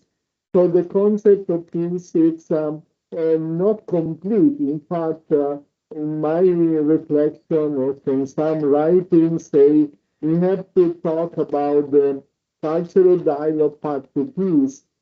Practically, peace is a process. It's in becoming, but a dialogue become like also spirituality. Now that document is very important. Now in the last document of Pope, like a few days ago, the elected notes, I find a kind of translation in the, you can say, in general, the concept of love, and after developing in the concept of Christianity, it would be nice also maybe with Professor Wadi we can do, we develop this language also in Islam, because in the Sufi language there is this also in the resting languages in terms of love, and unfortunately what I've been reflecting sometimes also sharing Professor Wadi and one time also Father Paolo here, the concept of Sufism, there are people who are inclined to be Sufi, but they're afraid to come up publicly. So just to say, yes, the human fraternity is a very important document. It's a simple, straight to the point, and we use very much for our reflection and sharing. Thank you, Father Sebastiano. I would like to underline something you said. We talk about culture of dialogue.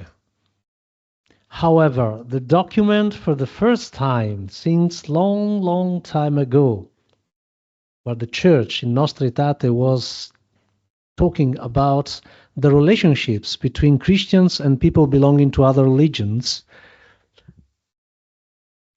right now the Pope was using the term spirituality of dialogue, which is exactly the attitude that we have to enhance within our hearts in order to step forward to a culture of dialogue. Because if you don't change within yourself, how can you change society and the environment towards dialogue? And this is the big difference. I think that Father Sebastiano was prophesizing, in a sense, this kind of journey that Pope Francis made in black and white in Abu Dhabi encounter. We can talk about the respect for women in Islam. We can talk about the respect for human dignity. And even we can talk about regaining confidence with God and avoiding any kind of fundamentalistic approach if first we have an attitude of spirituality in dialogue. Otherwise, it becomes something empty. of the content of dialogue, that is the encounter with God in that sense. Professor Wadi, would you like to say something about it? Yeah, thank you, Father Paolo. Indeed, the document, Human Fraternity, is very important. I think that um, for the first time provided the convergence of dialogue, because as you know, the interreligious dialogue is a post-Vatican II development as far as Christian tradition is concerned.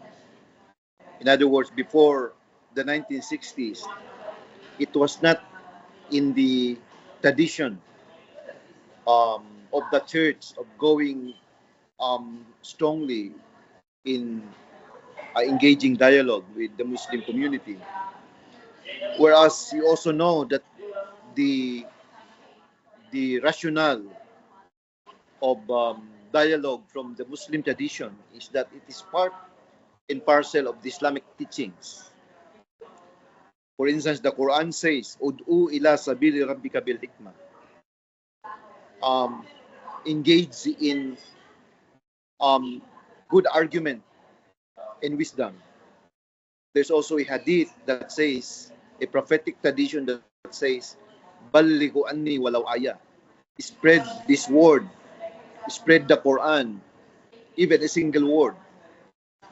That is to say that dialogue is intrinsic in the Islamic tradition. But it was not as strong before the Vatican II, although there were instances of interfaith engagement. The famous one is the case of Father Francis, right? The old, the mystic who engaged in dialogue with that caliph in Egypt during the time of the Crusade, right? And some instances of diplomatic engagement between the Khalifa of Harun al-Rashid with that of the Byzantine Empire. There were exchanges of diplomats, between the Muslim world and Christendom. But it was not a convergence of the two teachings of dialogue, because Vatican II, as you well know, developed only in the modern period. Now, with the Human Fraternity as a document of dialogue, moving from culture of dialogue to spirituality of dialogue, as mentioned by Father Paolo, it shows that indeed the convergence of two great traditions of religions has already happened with the Human Fraternity, where no less than the Pope Francis, and the head of the spiritual community in Al-Azhar join forces to express that these two great religions have to be in close contact with each other, because they represent the two traditions promoting spirituality of dialogue. Now, this is a late document, rather, in fact, a new document that was developed in Abu Dhabi. But mind you, there was already silent engagement of dialogue, like in the case of Padre Sebastiano, who started, even as mentioned, in the 1980s. Very silently, he was doing the tradition of dialogue and spreading this in many parts of the country, including Metro Manila. I think there is also a small group of interfaith partners in Manila, and everyone recognizes the contributions of Father Sebastiano as far as interfaith dialogue is concerned. And this is happening even before the document of human paternity was put together. So I guess what we are saying here is we have to look at the unique traditions of dialogue that developed in many countries, in places like Italy, in other places probably in Europe, in Africa, in the Middle East, in certain in South Asia as mentioned. The case of the experience of Silsillah speaks of something that a dialogue can happen even if it is not happening in a large scale. So indeed, with human paternity as a document um, of interfaith dialogue, then we say that the convergence has happened as far as dialogue between religions, and that is Islam and Christianity is concerned. Thank you, Father Sebastian. Thank you, Wadi. I remember that last year I was presenting the document to whether Muslim and Christians in Zamboanga, and they were amazed of what Pope Francis and even the Imam or the great Imam of El Azhar were saying about dialogue and spirituality of dialogue. Thank you. I think that we reached already our time for concluding this gathering, which is, I think, it is good for us. It was good for us to hear from Father Sebastiano and Professor Wadi about the Philippines and the opportunities and challenges that they are facing. And maybe we can get something for looking at our situation here in Italy, just to copy, we can say, or anyway, to be inspired. I would like just remember that Father Sebastiano recently received an awarding gift from the Bishops' Conference of the Philippines. That was the higher award recognizing 40 years of commitment in dialogue. And we are very, very glad for this, because it's a kind of recognition of your work and your concern in interreligious dialogue between Muslims and Christians and Lumad, which means traditional people in the Philippines. So I thank you, Professor Rizzi, for his inspiring introductory speech, and Professor Branca for organizing this conference and also for his speeches to us. And I wish you all the best for your life in dialogue. By the way, spirituality of dialogue. Thank you. Sebastiano, see you soon. Yes, we will be in contact. I will contact you. Thank you very much. Thank you. I would like to see again. If you allowed me, I have 1 minute presentation, because next year we will celebrate the 25th anniversary of the launching of a prayer. There is a video, just 1 minute. Yes, yes.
Thank you, Sebastiano. Thank you. Very much, and we remain in contact. Thank you.